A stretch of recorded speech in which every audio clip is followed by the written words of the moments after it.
राम राम जी। राम राम जी, राम राम। तो भैया आप लास्ट टाइम मुझे बोल रहे थे कि बच्चों को ऐसे होना चाहिए, माँ बाप के प्रति ऐसा होना चाहिए, लेकिन आज की जो जनरेशन है उसको देख के आपको क्या लगता है? आज जैसे आपको मैं समझाऊं, जैसे शादी से पहले बच्चे रहते हैं और शादी बाद जैसे बच्चों की एक्टिविटी बदल जाती है। जो बच्चा कुछ सुनने के मतलब कहने सुनना नहीं चाहता था, आज वो कुछ भी कह देता है। तो उसके लिए आप क्या विचार रखते हो, बताओ आप। आज की जनरेशन के हिसाब से 100 में से 80% बच्चे गलत है, 20% बच्चे सही हैं। शादी से पहले माँ बाप के आज्ञा का पालन करते हैं, जो माँ बाप कहते हैं वैसा बच्चा करता है। और जब शादी हो जाती है तो माँ बाप 100 दिन सिखाता है और बीवी 2 दिन सिखाती है ना, उसी में बराबर कर देता है। माँ बाप को गलत बोलना, लुगाई को लेके अलग रहना, बूढ़े माँ बाप अपने हाथ से खाना बना के खा रहे हैं, ये ऐसी औलाद को धिक्कार है। ऐसी औलाद ही नहीं होनी चाहिए। औलाद होने से बेहतर ऐसे ही रह जाए आदमी। मैं बीच में एक बार काटना चाहूँगा आपकी बात को। मैं यूँ कहना चाहता हूँ, जैसे कहीं ना कहीं बच्चियों का जो शादी बाद जो लेडीज आती हैं या बहू आती है जिनकी भी, तो उनमें उनका भी कुछ इम्पोर्टेंस होता है या उनके घर वालों को भी कुछ इम्पोर्टेंस होता है। उसमें ये होता है, जैसे बहू आती है तो कोई अच्छे खानदान की संस्कारी बहू आएगी, वो तो अपने पति कितने ही गलत हो लेकिन वो फिर भी गलत नहीं करेगी सास ससुर के। और जो आगे परिवार से सीख के आएगी जिसका खानदान गंदा नंगा, तो वो ऐसा ही करेगी। जैसे अपने बाप के घर देगी कि वो आप घर वैसा ही करेगी। ये है। तो कहीं कहीं मैंने देखा है कि आजकल डिवोर्स के केस ज्यादा आ रहे हैं, तलाक के केस ज्यादा आ रहे हैं। तो एक तरीके से अपना यूथ खराब हो रहा है, मतलब जनरेशन खराब हो रही है। पहले के टाइम पे तलाक डिवोर्स वगैरह कोई शब्द ही नहीं था, या अपने हिंदू समाज में ये चीजें नहीं होती थी, ये चीजें बाहर ही होती थी। तो आजकल शादी चलती ही नहीं है ज्यादा। समझ रहे हो ना मैं क्या कहना चाह रहा हूँ आपको? उसका ये कारण है कि कुछ तो बच्चा बच्ची के विचार नहीं मिलते हैं, कुछ बच्चा बच्ची के विचार मिलते तो घर वाले नहीं मिलने देते हैं। वो जैसे लड़की की माँ उसको ऐसे सिखाएगी, ऐसे रहना वैसे रहना। और कुछ माँ ऐसी संस्कारी होती है, ससुराल में कुछ दुख भी हो तो ये बोलती है नहीं बेटा ऐसे नहीं, तेरे सास ससुर है, ऐसे सेवा कर, ऐसे पति की सेवा कर, कैसा भी ये तेरा पति है।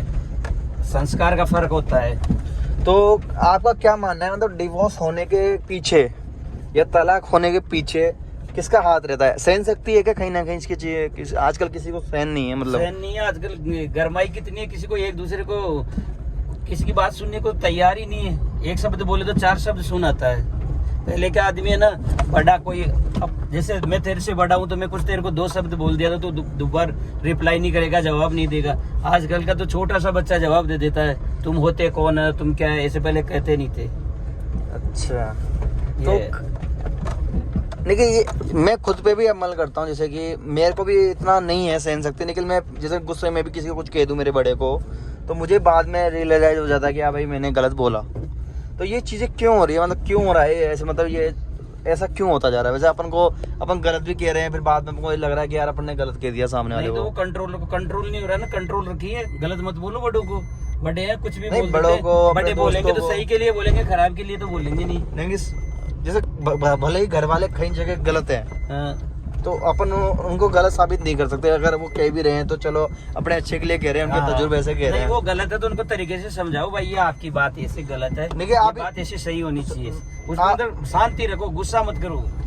मतलब आप इस बात से एक ही करते हो कि हर जगह घर वाले भी सही नहीं होते? हाँ, हर जगह तो घर वाले भी सही नहीं होते, हर जगह बहू भी गलत नहीं होती है, तो हर जगह बहू भी सही नहीं होती है। मैं 1 सेकंड काटना चाहूंगा। जैसे बच्चों के हिसाब से, मतलब माँ बाप के हिसाब से बच्चों को नहीं बोलना चाहिए अगर वो गलत भी कह रहे हैं तो? नहीं, गलत माँ बाप, जैसे सपोज करो तेरी बहू आ गई और माँ बाप गलत बोल रहे तो उनको समझाओ, माँ इसको ऐसे क्यों परेशान कर रही हो। बहू की गलती नहीं है तो माँ को समझा दो, और बहू माँ को परेशान कर रही है तो बहू को समझा दो, माँ को तो क्यों परेशान कर रही, तेरी गलती ऐसे नहीं, ऐसे होना चाहिए। अच्छा। मतलब संस्कार से चलता है परिवार। अच्छा। जहाँ अच्छे संस्कार है वहाँ घर स्वर्ग रहता है, और जहाँ संस्कार नहीं है वहाँ घर नरक रहता है। मतलब बहू के हाथ में है घर को स्वर्ग रखना, नरक रखना। अच्छी सास होगी तो उसको गलत बहू को भी अच्छी लाइन पिला। कहीं ना कहीं मुझे ऐसा लगता है जैसे जो घर की बहुएं होती हैं, अगर वो अपने पेयर से इन फैमिली इश्यूज को लेके नहीं है क्लोज, मतलब बातचीत नहीं करती हैं वो, तो इतना दिक्कत नहीं होती है परिवार में। और कहीं ना कहीं कुछ मम्मियों की भी दिक्कत होती है, जैसे अपने बच्चे की हर जना साइड लेना चाहता है और दूसरे के बच्चे को हर जना गलत समझना चाहता है। तो वो ऐसा क्यों है? ये वो तो क्या वो रहता ना भाई, ये अपनी औलाद है, कोई बात नहीं, इसको ऐसे नहीं। जैसे बेटा गलती कर रहा है और बहू की गलती नहीं है, फिर भी बेटे की गलती है, फिर भी सास ससुर बेटे का ही पक्ष लेते, कहीं अपना बेटा है। अच्छा, ये हो जाता है अपनापन में, वो ऐसा नहीं होना चाहिए। बहू गलत है बहू को बोलो, बेटा गलत है तो बेटे को बोलो। और रहा ये सोच विचार का फर्क, अच्छे विचार, अच्छी सोच, अच्छी समझ, अच्छी बोली भाषा, ये रखो, परिवार अच्छा रहेगा। गुस्सा आए, कितना भी गुस्सा है उसको कंट्रोल करो, पानी की तरह अंदर पी जाओ। किसी का अच्छा भी नहीं कर सकते तो बुरा भी मत करो, अच्छा नहीं बोल सकते तो उसको बुरा बोलने का तुम्हारा क्या हक है। ये है। ठीक है भैया, धन्यवाद आपका बहुत बहुत। क्या